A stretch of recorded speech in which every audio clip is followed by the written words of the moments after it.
Muammar Mohammed Abu Minyar al-Gaddafi was born in 1941 in a Bedouin tent near the desert village of Qasr Abu Hadi, close to Sirte, Libya. His father, Mohammed Abdul Salam bin Hamd bin Muhammad, was a humble goat and camel herder, while his mother, Aisha bin Nairan, was a simple woman from the Gaddafi tribe. Gaddafi's upbringing was deeply connected to the traditional tribal way of life, and his family lived in extreme poverty, relying on livestock for survival.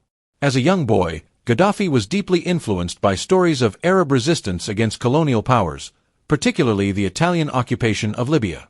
His father had fought against the Italians, and the tales of Libyan resistance fighters like Omar Mukhtar left a deep mark on his young mind. This shaped his anti-imperialist views, which later defined much of his leadership. Despite his modest background, Gaddafi was ambitious and sought education.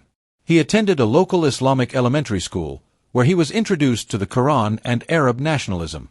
However, due to his Bedouin roots, he was often looked down upon by others, further fueling his desire to prove himself. Libya's history before Gaddafi was marked by a series of foreign invasions. From the Ottoman Empire to Italian rule, the country was always under external control. In 1911, Italy invaded Libya, claiming historical ownership due to its past as a Roman province. The Italian occupation was brutal, leading to concentration camps, mass executions, and the deaths of nearly 70,000 Libyans. Gaddafi grew up hearing these stories, developing a deep hatred for European colonial powers. During World War II, Libya became a battleground between British, Italian, and German forces. After the war, Libya was divided between British and French rule before gaining independence in 1951 under King Idris I. However, Libya remained economically dependent on the West, with British and American military bases stationed on Libyan soil. By the 1960s, Libya had discovered oil, which transformed the country's economy.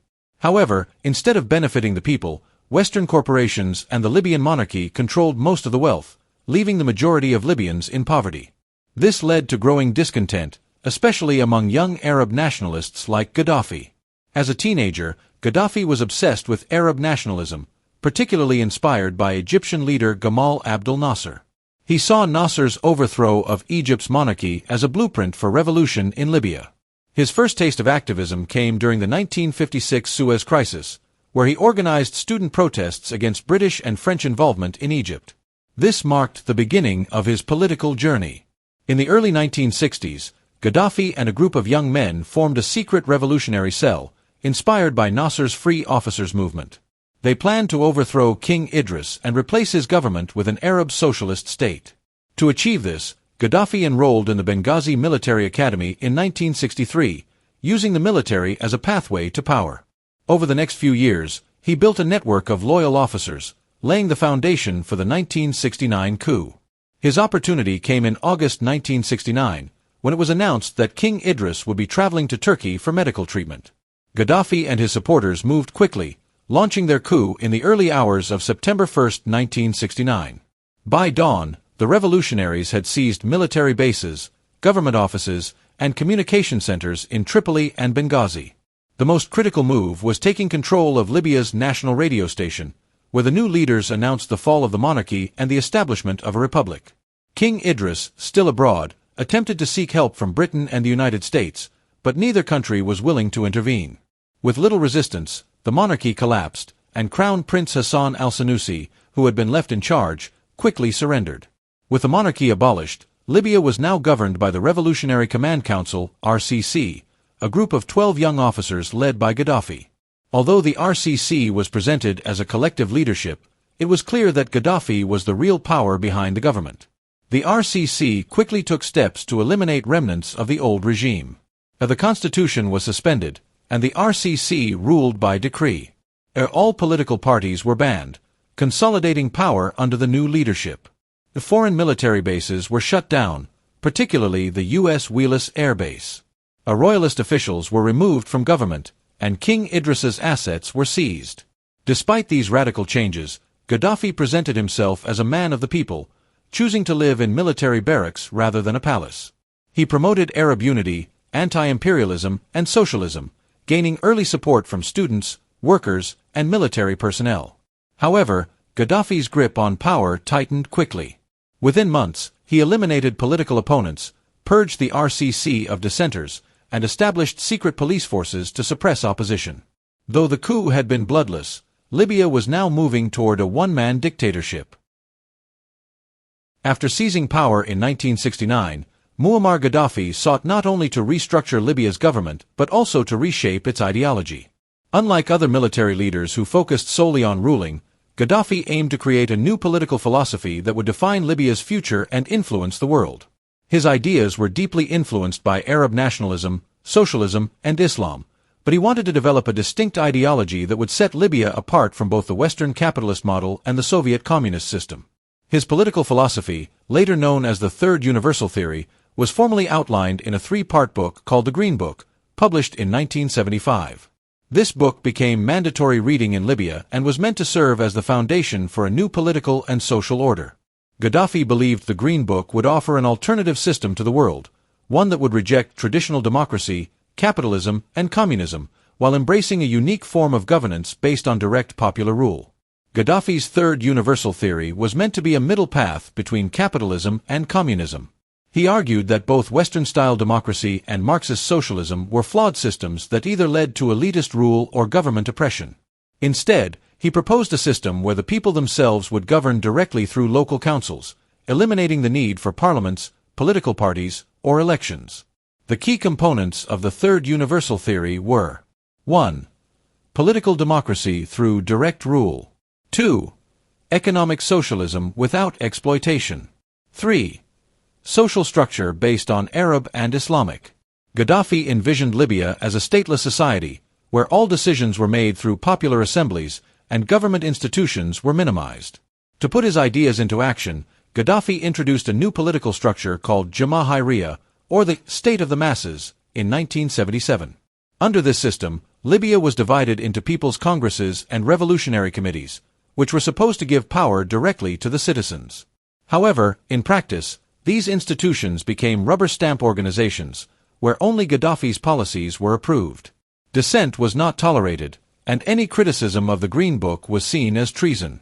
Gaddafi's revolutionary committees acted as secret police, arresting, torturing, and executing opponents under the guise of protecting the revolution. Economic policies also reflected Gaddafi's socialist vision. The government abolished private businesses and made all industries state-owned. It eliminated wages, arguing that people should work for the community rather than for personal profit. Redistributed land, seizing property from wealthy landowners and dividing it among the poor. While these policies aimed to create equality, they damaged the economy and led to widespread inefficiency and corruption.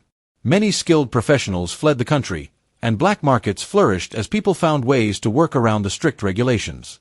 By the 1980s, the Green Book had become more of a symbol of Gaddafi's dictatorship rather than a genuine political philosophy. Libya became one of the most tightly controlled states in the world, where opposition was met with imprisonment or death. Internationally, Gaddafi tried to export his ideology, funding revolutionary movements across Africa and the Middle East. However, few countries took his ideas seriously, and the Green Book was often mocked outside of Libya. By the 1990s, it was clear that Gaddafi's political experiment had failed, yet he refused to acknowledge its flaws. The Green Book remained mandatory reading, but most Libyans saw it as meaningless propaganda rather than a genuine blueprint for governance. Gaddafi's most significant economic move was nationalizing Libya's oil industry in the early 1970s, seizing control from foreign oil companies. This allowed Libya to control its resources, generating billions in revenue. The government used oil wealth to provide free healthcare and education, build housing projects, roads, and water infrastructure, increase subsidies for food and essential goods. While oil wealth temporarily stabilized Libya, Gaddafi's erratic policies, economic mismanagement, and repression fueled long-term resentment, paving the way for future unrest and his eventual downfall. Muammar Gaddafi positioned himself as a revolutionary leader on the global stage, actively opposing Western imperialism while funding insurgencies and militant groups worldwide. His foreign policy was erratic, ambitious, and controversial, earning him both alliances and enemies. Gaddafi saw himself as a champion of the oppressed, using Libya's oil wealth to fund Palestinian militant groups fighting Israel, the Irish Republican Army, IRA, in Northern Ireland, rebel factions in Africa, including fighters in Chad, Uganda, and Liberia. His support for terrorism led to global condemnation, especially after Libya was linked to the 1988 Lockerbie bombing, which killed 270 people. This resulted in sanctions from the UN and the West. His anti-Western stance led to clashes with the United States, including a 1986 U.S. airstrike on Libya after a Berlin nightclub bombing. He remained defiant, branding the U.S. as an imperialist enemy. By the 1990s, Gaddafi's Libya faced growing international isolation due to his support for terrorism and aggressive foreign policies. The most damaging blow came after the 1988 Lockerbie bombing, where a Libyan intelligence officer was implicated in the attack that killed 270 people. In response, the United Nations and Western nations imposed severe economic sanctions, crippling Libya's oil-dependent economy. With trade restrictions in place, Libya suffered from a rising unemployment and economic stagnation, shortages of essential goods, leading to public frustration, or a widening gap between the rich elite and ordinary citizens. Gaddafi responded with limited economic reforms, including allowing some private businesses to operate. However, he tightened political control, using his secret police and revolutionary committees to suppress dissent. In 1996, his regime carried out the Abu Salim prison massacre, where over 1,200 prisoners were executed in a brutal crackdown. By the early 2000s, under mounting pressure, Gaddafi attempted to repair ties with the West. He admitted Libya's role in the Lockerbie bombing, paid compensation to victims' families, and abandoned Libya's weapons of mass destruction program. While this led to the lifting of sanctions, dissatisfaction within Libya continued to grow, setting the stage for future uprisings. In 2011, the wave of uprisings known as the Arab Spring swept across the Middle East and North Africa, toppling long-standing dictators in Tunisia and Egypt. Inspired by these revolutions, Libyans took to the streets on February 15, 2011, demanding political change, economic reforms, and an end to Gaddafi's 42-year rule. Gaddafi responded with deadly force, using the military and mercenaries to crush protests. As violence escalated, the opposition formed the National Transitional Council, NTC, which became the face of the rebellion. By March 2011, Libya had descended into civil war, with rebels gaining control of eastern cities like Benghazi and Misrata. As Gaddafi's forces prepared to retake Benghazi, the United Nations approved military intervention. NATO launched airstrikes against Gaddafi's forces, weakening his grip on power. By August 2011, rebel forces stormed Tripoli, forcing Gaddafi into hiding. On October 20, 2011, Gaddafi was captured and killed by rebels in Sirte, marking the end of his regime. On the 25th of October 2011, Gaddafi was buried in an unknown location in the Libyan desert. The man who believed he would become the next father of the Arabs and leader of the developing world had died in a gutter, killed by a teenage boy. What do you think of Muammar Gaddafi? Was he a strong man or was he a tyrant? Please let us know in the comments section, and in the meantime, thank you very much for watching.